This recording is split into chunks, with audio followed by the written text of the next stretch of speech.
પર પરિભ્રમણ કરીને બધા તીર્થોનું સેવન કરે. જો અહીંયા પૃથ્વી શબ્દનો પ્રયોગ છે, પૃથ્વી શબ્દનું તાત્પર્ય ભારત સાથે છે.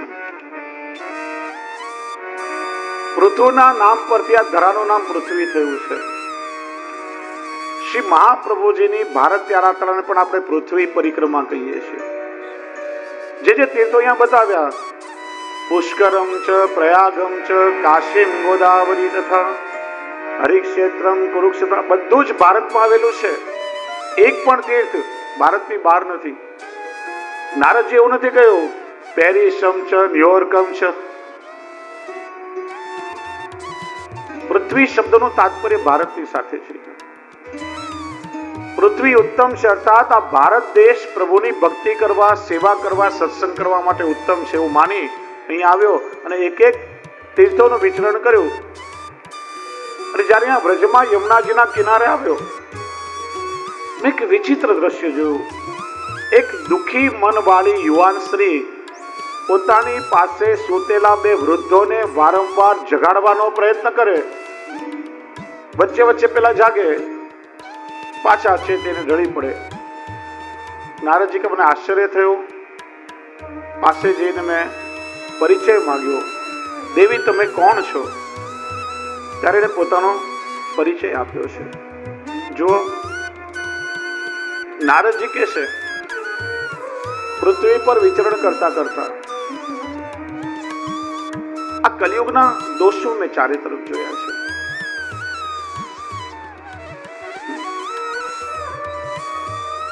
શ્રી મહાપ્રભુજી બતાવે છે કે કાલ વિપરીત ચાલી રહ્યો છે. સર્વ માર્ગેષુ નષ્ટેષુ કલૌ ચ ખલ ધર્મિણી પાખંડ પ્રચુરે લોકે કૃષ્ણ એવ ગતિર્મમ. પ્રભુને મૃગ ધાતુ પરથી માર્ગ શબ્દ પડ્યો. મૃગ એટલે શોધવો, માર્ગ એટલે પ્રભુને શોધવાનો રસ્તો. એટલે પ્રાય દરેક સંપ્રદાય સાથે માર્ગ શબ્દ જોડાયો. જ્ઞાન માર્ગ, કર્મ માર્ગ, યોગ માર્ગ, તપ માર્ગ, ભક્તિ માર્ગ, પુષ્ટિ માર્ગ. માર્ગ એટલે પ્રભુ સુધી પહોંચવાનો રસ્તો. દેશ, કાલ, કર્મ, મંત્ર, દ્રવ્ય કરતા આ કાલના પ્રભાવથી બધું નષ્ટ થયું. મંત્રોના દેવો પણ તિરોહિત થઈ ગયા છે. મંત્રો પણ ફલ આપનારા રહ્યા નથી. કોઈ માર્ગ તમને ગેરંટી નહીં આપે કે આ માર્ગે ચાલશો તો ભગવાન મળી જ જશે. એક એક સાધનની નિષ્ફળતા બતાવી શ્રી મહાપ્રભુજી દરેક શ્લોકના અંતે કહે છે, કૃષ્ણ એવ ગતિર્મમ. એક માત્ર કલિયુગમાં સાધન છે કે ભગવાન શ્રી કૃષ્ણના ચરણ પકડી લો, એમની શરણાગતિ સ્વીકારી લો.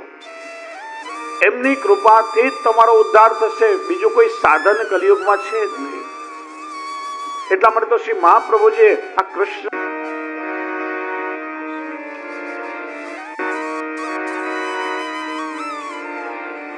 સત્યનો નાશ થયો. કયા અર્થમાં કહ્યું છે કે આખું સ્વરૂપ બદલાઈ ગયું છે. લોકો કેવલ આજે શબ્દમાં સત્યને શોધે છે, અર્થમાં નથી જોતા. સત્ય કેવલ કાગળ પર રહી ગયું. જેના પુરાવા મળે એ સત્ય અને જેના પુરાવા ન હોય એ બધું અસત્ય. પેલા લોકોને વચનમાં વિશ્વાસ હતો. હવે તો કલિયુગમાં વાત વાતમાં સમ ખાવા પડે. આ કલિયુગ એટલે મોઢેથી કહો છો કેમ માની લઈએ? કાગળ પર લખીને આપો તો માનીએ. ગુરુદેવની સાક્ષીએ 7 ફેરા લીધા, એની કિંમત નહીં, પણ પેલું કાગળ પર મેરેજ સર્ટિફિકેટ મળે તો મેરેજ વેલિડ ગણાય. રૂપિયા પણ કાગળના, ચેક પણ કાગળના, ક્રેડિટ કાર્ડ પણ કાગળનું.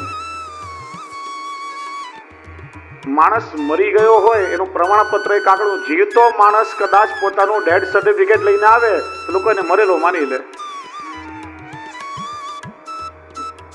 બધું કાગળ પર થઈ ગયું. અર્થનું સત્ય ચાલ્યું ગયું. વાસ્તવમાં સત્ય અર્થમાં રહેલું છે. કદાચ કોઈ સત્ય કાર્ય કરવા માટે જૂઠું બોલવું પડે તો અસત્ય નથી, વાસ્તવમાં સત્ય છે. કોઈ માણસ ગાયને મારવા માટે એની પાછળ પડ્યો છે અને ગાય ભાગતી આવી રહી છે અને આ તરફ ગઈ અને પેલો માણસ આવીને પૂછે તમને કે તમે કોઈ ગાયને ભાગતી છે? હા, હમણાં જ અહીંથી ગાય ગઈ. એ ગાયની રક્ષા કરવા માટે તમે જૂઠું બોલ્યા તો અસત્ય નથી, પણ વાસ્તવમાં સત્ય છે. કન્યાદાન માટે, ધર્મની રક્ષા કરવા માટે, બ્રાહ્મણની રક્ષા કરવા માટે, ગૌ રક્ષા કરવા માટે કદાચ અસત્ય બોલવું પડે, વાસ્તવમાં એ સત્ય છે. શબ્દમાં સત્યને ન શોધી લેવાય, અર્થમાં હંમેશા સત્યને શોધવું જોઈએ. સત્યનો નાશ એટલે આ કલિયુગમાં સત્યનું સ્વરૂપ આખું બદલાયું છે. અને સત્ય પણ હંમેશા પ્રિય હોય એવું કહેવું જોઈએ. સત્યમ બ્રૂયાત પ્રિયમ બ્રૂયાત ન બ્રૂયાત સત્યમપી અપ્રિયમ. સાચું કહેનારા પણ રહ્યા નથી ને કદાચ કોઈ કહેનારા મળે તો સાચું સાંભળનારા રહ્યા નથી. ને મહાભારતકાર કહે છે સાચું બોલો પણ પ્રેમથી કહો, પ્રિય વચન બોલો. પછી કડવું સાંભળવું કોઈને. ઘણા લોકો કહેતા હોય આપણે તો આખા બોલા, એક ઘા ને બે કટકા. એવું સાચું ના બોલાય. ગુજરાતીમાં વારે ઘડીએ કહેવામાં આવે, પેલા સચિન તેંડુલકર દ્વારા કહેવામાં આવે કે વોશ યોર હેન્ડ, એટલે આપણે ધોવા જવું પડે. સેનિટાઈઝ કરો, અત્યારે કરવા. આળસ આવે, આ દરરોજ વાળ સૂકવવા કોરા ક્યાં કરવાના, શરદી થઈ જાય, માથા પર પેલું પ્લાસ્ટિક બાંધીને નાહી લઈએ જેમ તેમ. અને કોરોના આવ્યો, કહેવામાં આવ્યું કે દરરોજ તમે શુદ્ધ થાવ તો દિવસમાં 3 વાર નાતા થઈ ગયા. શાસ્ત્રો આપણને સમજાવે કે બહારનું જ્યાં ત્યાં ખાનપાન ન કરો, એઠવાડો જૂઠવાડો ના ખાઓ. માન્યા નહીં શાસ્ત્રનું, ગુરુના વચન ના સાંભળ્યા અને કોરોના આવ્યો, પેલું ઇન્ફેક્શન લાગવાનો ડર રહ્યો. બધી હોટલોમાં લોકડાઉન આવી ગયું, બંધ થઈ ગયું, ઘરમાં બધું બનાવતા શીખી ગયા. અપરસમાં કોઈને ના અડાય, આપણા ગ્રંથોએ શીખડાવ્યું. એમ કે અમે અછૂત થોડી છીએ, એમ થોડી કોઈ છવાઈ જાય. અને જ્યારે કહેવામાં આવ્યું કે આ બધો શૌચ આજે ચાલ્યો ગયો છે, આચાર વિચાર આપણામાં રહ્યા નથી. ઉદરમ ભરણીના જીવ, ખાલી પેટ ભરવું એ મુખ્ય આપણો વ્યવસાય થઈ ગયો. કલિયુગના લક્ષણો નારદજી બતાવે છે. આગળ જે કહે છે હું નથી કહેતો, નારદજી કહે છે તરુણી પ્રભુતા ગેહે શ્યાલકો બુદ્ધિદાયક. આ કલિયુગમાં ઘરમાં સ્ત્રીઓનું ચાલશે, પુરુષનું નહીં ચાલે. અને સાળો એ સલાહકાર પોતાના મોટા ભાઈ કે પિતા ભલે ગમે તેટલા વિદ્વાન હોય એનું નહીં સાંભળે, પણ સાળો કે છે પેલા સાંભળે છે. મા બાપનું નહીં ચાલે, ઘરવાળી કે છે એ જ ઘરમાં ગેરગેરહાજર થઈ રહ્યું છે. એક છોકરો નિશાળમાં એડમિશન લેવા આવ્યો, પ્રિન્સિપાલે ફોર્મ ભરાવ્યું, પૂછ્યું બેટા તારા પપ્પા શું કરે? કે મારી મમ્મી જે કે.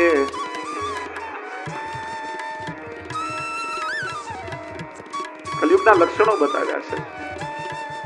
આજે વડીલોનો મા બાપનો ઘરમાં આદર થાય.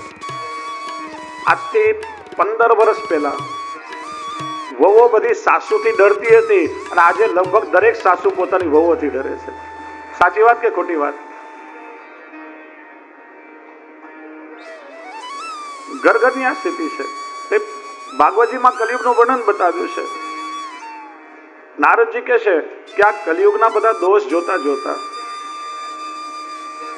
જ્યાં પ્રભુની લીલા થઈ હતી, યમુનાજીના તટ પર આવ્યો, તમે આ દ્રશ્ય જોયું. યુવાન સ્ત્રી વારંવાર પોતાની પાસે સૂતેલા 2 વૃદ્ધોને જગાડવાનો પ્રયત્ન કરે. અહીંયા યમુનાજીના તટ પર વ્રજમાં આવ્યા. સામાન્ય રીતે લૌકિકમાં એવું હોય, મા વૃદ્ધ હોય ને બાળકો યુવાન હોય. અહીંયા આવીને હું યુવાન થઈ ગઈ અને મારા બંને પુત્ર જ્ઞાન અને વૈરાગ્ય વૃદ્ધ થઈ ગયા. મારો જન્મ દક્ષિણમાં થયો.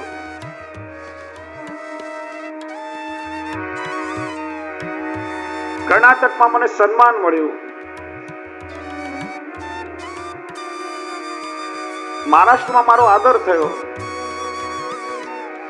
અને ગુજરાતમાં આવતા આવતા હું વૃદ્ધ થઈ ગઈ, જીર્ણ થઈ ગઈ.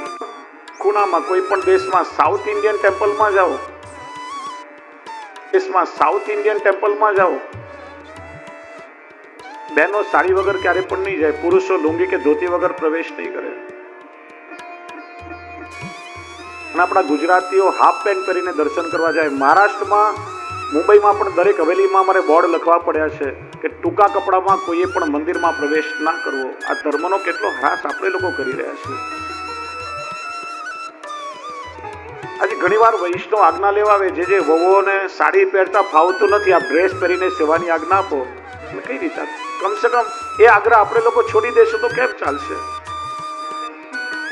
ઉત્સવ આવે, વાર તહેવાર આવે, તમે હવેલીમાં દર્શન કરવા જાઓ, સત્સંગમાં જાઓ, આગ્રહ રાખો કે આપણા બાળકોને આપણે ધોતી બંડી પહેરાવીએ, બેન દીકરીઓ હવે સાડી પહેરીને ઠાકોરજીની સેવા કરે. આપણા પરંપરાગત ઉત્સવો પણ સાંસ્કૃતિક પોશાક પહેરીને મનાવવા જોઈએ. ત્યારે આગળ જઈને આપણી પરંપરાને બાળકો સમજશે, શીખશે. ઘરમાંથી સંસ્કાર ચાલ્યા જશે તે આગળ જઈને બાળકો કઈ દિશામાં જશે?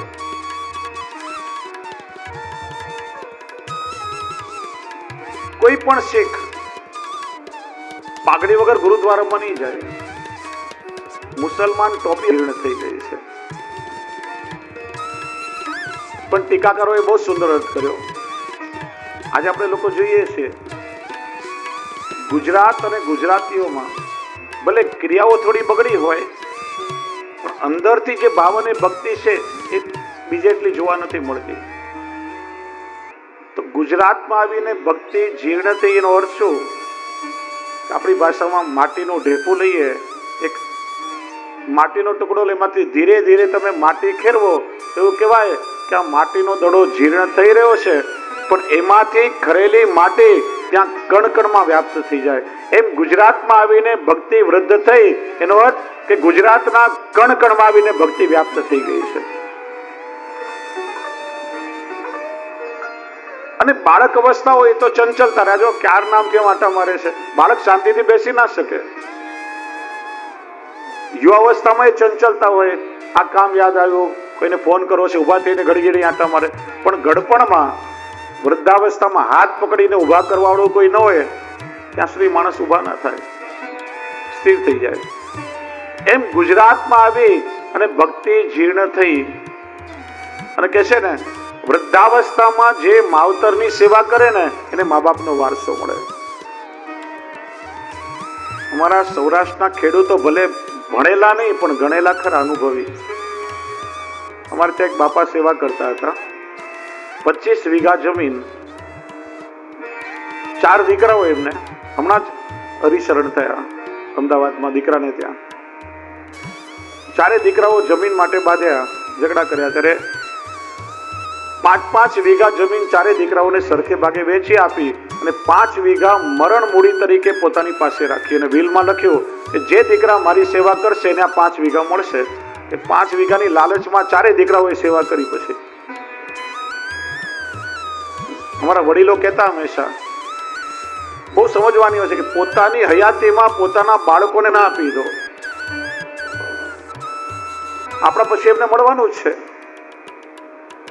જો તમારી હાજરીમાં બાળકોને બધું આપી દેશો ને તો બધું મળી ગયા પછી આજે મા બાપની જરૂર કોઈને નથી રહેતી. પછી વૃદ્ધાશ્રમમાં જવું પડશે. વૃદ્ધાવસ્થામાં જે મા બાપની સેવા કરે એને મા બાપનો વારસો મળે. ગુજરાતમાં આવીને ભક્તિ વૃદ્ધ થઈ, એનો અર્થ કે આ ગુજરાતીઓએ વૃદ્ધાવસ્થામાં ભક્તિની સેવા કરી એટલે ભક્તિનો સમૃદ્ધ વારસો આ ગુજરાતીઓને મળ્યો છે.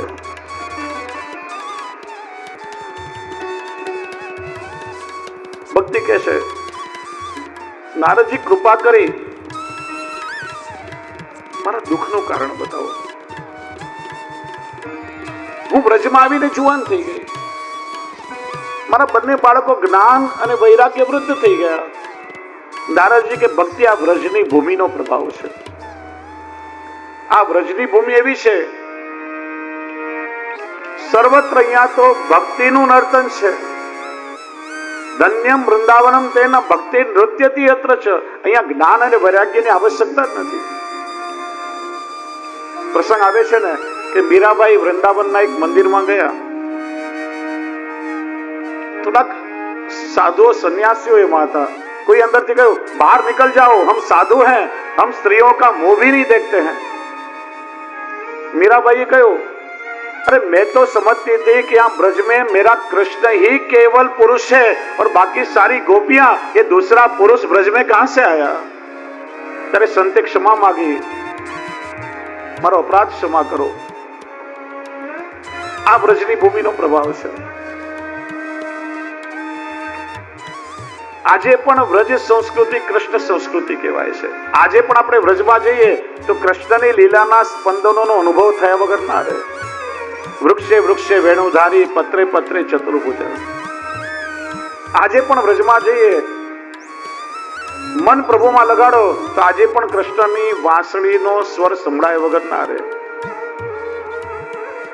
અને વ્રજ એ તો આપણા વૈષ્ણવનું સર્વસ્વ છે.